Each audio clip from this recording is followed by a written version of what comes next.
Welcome to the Bird Media. నేను మీ పవన్ కృష్ణమూర్తి.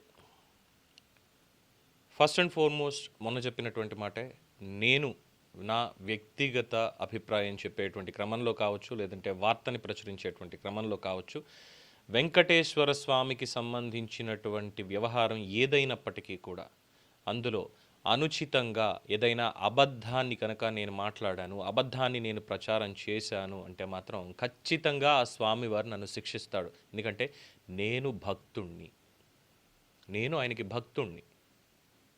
ఆయన పట్ల నేను చేసేటువంటి ఏ తప్పుడు పనైనా సరే ఆయన ఖచ్చితంగా శిక్షించి తీరతాడు అనేటువంటి ఒక ప్రబల నమ్మకంతో ఉన్నటువంటి వాడిని. ఎందుకంటే ఆయన దర్శనం దొరకడం కూడా రాసిపెట్టి ఉండాలంటారు. ఈ విషయంలో మేబీ ఆయన నా మీద ఇంకా ఆ కృప పూర్తిగా చూపించలేదేమో. ఎందుకంటే ఎప్పుడో చిన్నప్పుడు తలనీలాలు ఇవ్వడం కోసం వెళ్ళినటువంటి సందర్భం తప్ప అప్పుడు తప్ప తర్వాత నాకు మళ్ళీ కుదరలేదు. దాదాపుగా 2018 సంవత్సరం అనుకుంటా, 27 సంవత్సరాలు 27 సంవత్సరాలు ఎంతో పట్టింది దగ్గరగా ప్రిసైజ్లీ నాకు మళ్ళీ దర్శనం దొరకడానికి. అది కూడా అంత ఆషామాషిగా దొరకలా. ముందు రోజు వెళ్ళా, 24 గంటలు పడుతుందన్నారు దర్శనానికి, వెళ్ళలేకపోయాను. మళ్ళీ లేదు, పట్టుబట్టి ఉన్న తర్వాత 12 సమయం అయింది, అర్ధరాత్రి 12ంటికి అయింది దర్శనం నాకు దగ్గరగా. అప్పటిదాకా లైన్లో వేచి ఉండి వెళ్ళి దర్శనం చేసుకుని వచ్చా. ఆ తర్వాత మళ్ళీ ఇప్పటిదాకా నాకు మళ్ళీ అవ్వలేదు. నాకు ఎంత పరిచయాలు ఉన్నప్పటికీ కూడా, ఎంత పరిచయాలు ఉన్నా సరే విఐపి లెటర్ తీసుకుని వెళ్ళొచ్చు, ఆ ప్రివిలేజ్ ఉంది. అయినా సరే ఇప్పటిదాకా నాకు దర్శనం దొరకలేదు. అంతటి గురి స్వామివారి మాట మీద, స్వామివారి మీద అంత గురి. నాకే కాదు, నాలాగా కొన్ని కోట్లాది మంది ప్రపంచవ్యాప్తంగా ఉన్నటువంటి భక్తులు ఉన్నారు. ఈరోజు ఆ భక్తుల మనోభావాలతో ఆడుకుంటున్నారు అందరూ. ఖచ్చితంగా ఇక్కడ ఆ పార్టీ ఈ పార్టీ అని లేదు. ముందుగా ఎక్కడ స్టార్ట్ అయింది?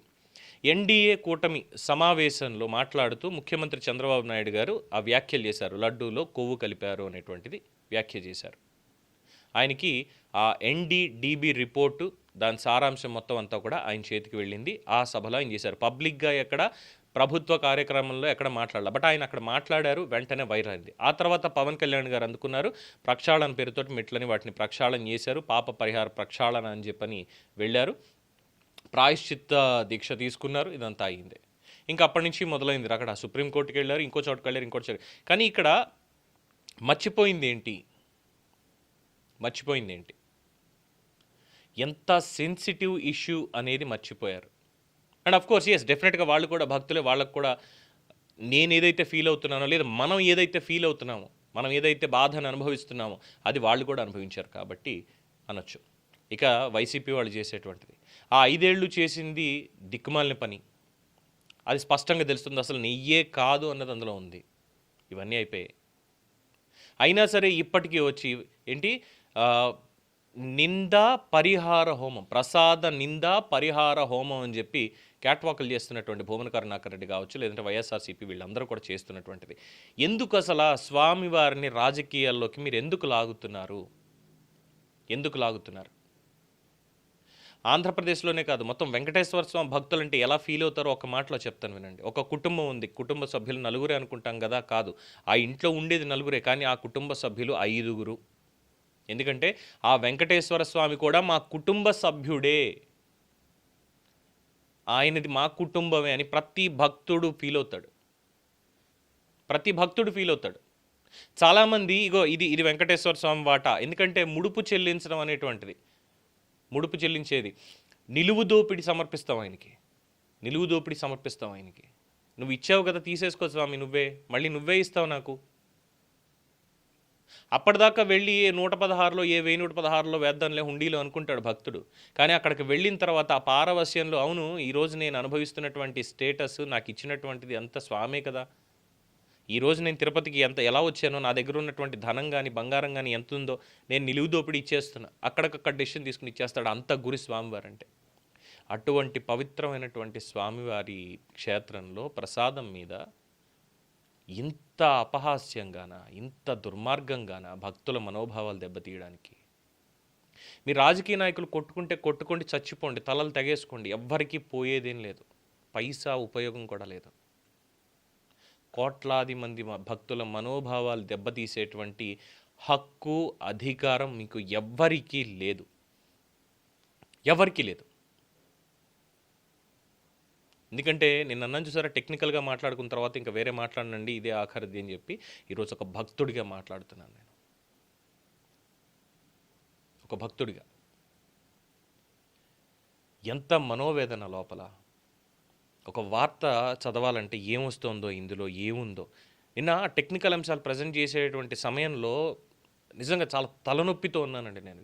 నేను స్వామివారి గురించి చక్కగా వారి ప్రశస్తిని చెప్పాలి. స్వామివారి కొండ మీద ఇదిగో ఇటువంటి సేవా కార్యక్రమాలు జరుగుతున్నాయి, ఆయన మహత్యంతో ఇదిగో ఇంతమంది ఇలా బాగున్నారు, ఇవి కదా మనకు కావాల్సింది, ఇది కదా వినాలనుకున్నది.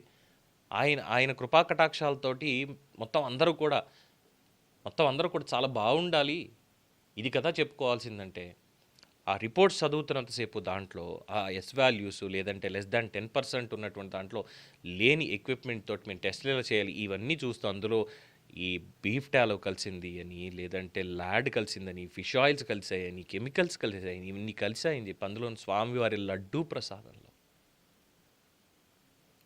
ఎంత మనోవేదన అనుభవించాలి చెప్పండి. ప్రభుత్వం చర్యలు తీసుకుందా పోనీ ఏమన్నా? అరెస్ట్ చేయగలిగిందా? ఈ క్షణం దాకా ఒక్కళ్ళనైనా అరెస్ట్ చేసి ఇదిగో వీళ్ళు చేశారు, ఇంత పాపపు పని చేశారు అని చెప్పి ప్రభుత్వం ఏమైనా చేయగలిగిందా? లేదు. పోనీ ప్రతిపక్ష హోదా కావాలని పోరాడుతున్నాము, వెంకటేశ్వర స్వామికి మేమే అసలైనటువంటి భక్తులం అన్నటువంటి వాళ్ళు వైఎస్ఆర్సీపీ వాళ్ళైనా సరే ఎక్కడ దీనికి ముగింపిచ్చారా? లేదు. ఇంకా మేము తప్పు చేసామని ఒక మాట ఒప్పుకుని అది నెయ్యి కాదు కెమికల్ అని ఒక మాట అంటే అయిపోయేది. లేదు, అది కూడా లేదు. అయినా సరే దాని చుట్టూ తీసుకెళ్ళడం. ఏం తెలుసని అసలు స్వామివారి ప్రసాదం అంటే? స్వామివారి ప్రసాదం అనేది ఒక వరం, వెళ్ళి డబ్బులు పెట్టి కొనుక్కుంటే వచ్చేసేది కాదు. మన ఇంటికి ఎవరన్నా వస్తున్నారు అంటే, పెళ్ళిళ్ళకు కానీ పండగలకు కానీ ఎవరన్నా వస్తున్నారంటే, ఆంధ్రప్రదేశ్ నుంచి ఎవరన్నా వస్తున్నారా, ప్రపంచవ్యాప్తంగా ఉన్నవాళ్ళు ఉంటారు ముందు, ఆంధ్రప్రదేశ్ నుంచి ఎవరన్నా వస్తున్నారా అంటే ఫస్ట్ ఏం కావాలంటారో తెలుసా వాళ్ళు? తిరుపతి లడ్డు తెచ్చిపెట్టవా అంటారు. ఏ ప్రాంతానికి ఆ ప్రాంతానికి వైవిధ్యమైనటువంటి పదార్థాలు ఉన్నాయి. కాకినాడ కాజా అనో లేదంటే గొట్టం కాజా అనో ఇలాగా ఎన్నో చెప్పుకోవచ్చు, పూతరేకులని. ఇలా ఎవరు అవి ఏవి అడగరు. ఎవరన్నా ఫలానా చుట్టాలింటికి వెళ్తున్నాము లేదంటే ఫలానా వాళ్ళ దగ్గరికి వెళ్తున్నాం అంటే వాళ్ళు అది ఏది అడగరు. రే మీ ఊర్లో ఇది ఫేమస్ కదా, ఇది తెచ్చిపెట్టని ఎవరు అడగరు. వచ్చేటప్పుడు ఏ మాత్రం అవకాశం దొరికినా స్వామివారి లడ్డూ తెచ్చిపెట్టవా ప్లీజ్ అంటారు. లేదు, మనకు తెలిసిన వాళ్ళే తిరుపతి వెళ్తున్నారంటే, ఎవరే నా లడ్డు నాకు తెచ్చివ్వకపోతే నీకు మర్యాదగా ఉండదు, వార్నింగ్ ఇస్తాం. అంతటి ప్రేమ. నేను చెప్పాను కదా, షుగర్ ఉన్నటువంటి వాళ్ళు కూడా ఎక్సెప్షన్, శుభ్రంగా హ్యాపీగా తీసుకుంటారు, వాళ్ళకి ఏమీ కాదు. అలాంటి ప్రసాదాన్ని 5 ఏళ్ల పాటు భ్రష్టు పట్టించడమే ఒకటైతే, దాని మీద 2 ఏళ్ల నుంచి జరుగుతున్నటువంటి ఈ ప్రచారాలు, తప్పుడు కాదు ఈ ప్రచారం, దాని చుట్టూ తప్పు జరిగింది శిక్ష వేయించండి, దాని మీద వెళ్లకుండా కాలగమనంలో మొత్తం అంతా కూడా కొట్టుకుపోయేలా చేస్తూ భక్తుల మనోభావాలతో ఆడుకుంటున్నారు ఇక్కడ. అది ఏ పార్టీ అయినా కావచ్చు. తాత్సారం చేస్తూ తెలుగుదేశం, జనసేన, బీజేపీ ప్రభుత్వం, కూటమి ప్రభుత్వం ఆలస్యం చేస్తూ టెస్ట్లని, ఇంకోటని, ఇవన్నీ దీనికి లేదంటే రిపోర్ట్లు రావాలని, దానికి అనుగుణంగా ఇది జరగాలి అనేటువంటి ఒక ఉద్దేశంతో, రాజకీయ ఉద్దేశం ఖచ్చితంగా ఉంది. వైఎస్ఆర్సీపీ ఇది తప్పు చేసింది కాబట్టి ఇక దీంతోటే వీళ్ళకి ప్రక్షాళన అయిపోవాలని చెప్పి వాళ్ళ ఆలోచన ఉండొచ్చు. కానీ ఇంత డిలేనా? అవసరం లేదే. ఇక వైఎస్ఆర్సీపీ 5 ఏళ్ల పాటు చేసిందే దరిద్రపు గొట్టు పని. ఈ 2 ఏళ్లలో మళ్ళీ దాన్నే పట్టుకొని అదిగో ఇదైపోయింది అదైపోయింది అంటూ చేసినటువంటి తప్పుని కూడా నెత్తి మీద అసలు తప్పే కాదు అది అన్నట్టుగా మాట్లాడుతూ ఇద్దరికి ఇద్దరే భక్తులు ఆషామాషి అనుకుంటున్నారు ఏమన్నా? మీరు చేసేటువంటి వీటి వల్ల కాదా మిగతా వాళ్ళ దృష్టిలో చులకనైపోవడం? మీరు చేసిన దానివల్ల కాదా? తప్పుని ప్రూవ్ చేసి శిక్షలు విధించలేని చేతకాని తనం కూటమిదైతే, తప్పు చేసినా సరే కాలర్ ఎగరేసుకుని తిరుగుతూ మేం తప్పు చేయలేదు అని చెప్పి బాజాప్తుగా రోడ్డెక్కి తిరిగేటువంటిది, మళ్ళీ దాని చుట్టూ వివాదం చేసేటువంటిది వైఎస్ఆర్సీపీది. ఇద్దరికిద్దరు నేరస్తులే. ఎన్ని ఎగ్జాంపుల్స్ చెప్తున్నా, ఎన్ని ఉదాహరణలు చూపిస్తున్నా పెట్టుకోవద్దు, స్వామివారితో పెట్టుకోవద్దు అని చెప్తున్నప్పటికీ కూడా లేదు, మేము ఇంకా దాంతోటే వెళ్తాం, మేము ఇలాగే వెళ్తాం, మేము ఇలాగే మాట్లాడతాం. భక్తుల్ని చాలా అంటే చాలా వాళ్ళ పేషెన్స్ని టెస్ట్ చేస్తున్నారు. చాలా నిగ్రహంతో ఉన్నారు భక్తులు. ఒక్కసారి ఆ భక్తుల భక్తి నుంచి బయటకు వచ్చి ఆగ్రహం వైపు అడుగేశారంటే మాత్రం చెప్తున్నాను కదా, అది తర్వాత వ్యక్తిగత దాడుల వైపు వెళ్తుందా ఆర్ఎల్స్ ఏం జరుగుతుందా అనేది తెలియదు. రెండు పార్టీలకి మొత్తం అందరికీ కూడా, రాజకీయ నాయకులందరికీ కూడా, ఈవెంతో మీరు భక్తులైనప్పటికీ కూడా ఆ ట్రీట్మెంట్ వేరే ఉంటుంది. సో దయచేసి ఇప్పటికైనా మీ రాజకీయాలు కట్టి పెట్టండి. భక్తులతోటి ఆటలు ఆడొద్దు, దయచేసి చెప్తున్నాను. కూటమి ప్రభుత్వానికి మీకు దమ్ము ధైర్యం ఉంటే, ప్రజలు మీకు నిజంగా 164 సీట్లు ఇచ్చారు అని మీరు నమ్ముతున్నట్లయితే, మీరు మంచి పని చేస్తారు అని, మీకు ఏ మాత్రం సిగ్గు, శరం, మానం, అభిమానం అనే ఉన్న, చీము నెత్తురు ఉన్న, ఇమ్మీడియట్గా ఇందులో జరిగింది ఏంటి అనేది పూర్తిగా ప్రజల ముందు పెట్టి, పూర్తి స్థాయిలో కోర్టుల సైతం దగ్గరికి వెళ్ళి మీ వాదన పటిమని చూపించి శిక్ష విధించేలా చేయండి. ప్రచారాలు చేసుకోవద్దు. ప్రచారాల పేరుతోటి భక్తుల మనోభావాలు దెబ్బతీయొద్దు. ఇక వైఎస్ఆర్సీపీ రాజకీయంగా చేసినటువంటి తప్పులకే 11 ఇచ్చి కూర్చోబెట్టారు. ఇంకా ఇప్పటికైనా సరే ఈ లడ్డూ విషయంలో మీరు చేసినటువంటి తప్పుని మాది తప్పే కాదు, మేము తప్పే చెయ్యలేదు అని చెప్పి ఇంకా సమర్థించుకుంటూ బరితెగింపుగా మీ ఇష్టం వచ్చినట్టు మీరు ప్రచారం చేస్తే రాజకీయంగా పూర్తిగా సమాధి, ఇంకా పార్టీ అనేటువంటిది ఉండదు. ఇది భక్తులుగా చెప్తున్నటువంటి మాట, గుర్తుపెట్టుకోండి. భక్తుల జోలికి, భక్తుల మనోభావాల జోలికి రావద్దు. మా వెంకటేశ్వర స్వామి జోలికి అస్సలే రావద్దు.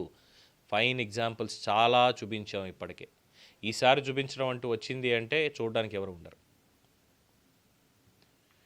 దీని మీద మీ అభిప్రాయాన్ని కామెంట్స్ రూపంలో తెలియజేయండి. చూస్తూనే ఉండండి ది బర్డ్ మీడియా.